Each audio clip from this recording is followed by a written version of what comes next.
Intervention de Madame. Voilà. Donc l'intervention de Madame la Soleil. Alors je m'en explique. Alors il est vrai que tout le monde propose cette cuisine centrale et avec une liaison chaude pour nos enfants. Il faut se rappeler qu'il y a 500 repas qui sont servis tous les jours entre la crèche, la maternelle et l'école primaire. Et que bon, ça fait très longtemps que ce dossier est sur les bureaux. Je m'en suis personnellement occupée à l'époque sur justement la création de la cuisine centrale à liaison chaude. Et bon, ça n'a jamais été retenu. Ce dossier a été toujours repoussé pendant au moins 5-6 ans. Alors pourquoi cette cuisine centrale en liaison chaude? Alors on entend tout et n'importe quoi.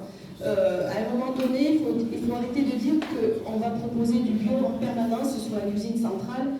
Je veux dire, ça peut se faire du bio, mais pas tout le long de l'année et pas sur tous les produits. On n'est pas producteur aujourd'hui et suffisamment pour pouvoir prétendre à faire 500 repas bio du début jusqu'à la fin.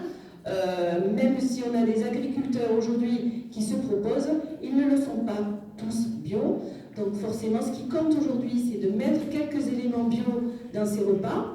Et puis pour retrouver un meilleur goût, on va dire, et sur le plan nutritionnel, la liaison chaude est quand même plus intéressante qu'une liaison froide. Ce sont des repas qui sont faits à moins de 3 jours du jour où ils sont servis.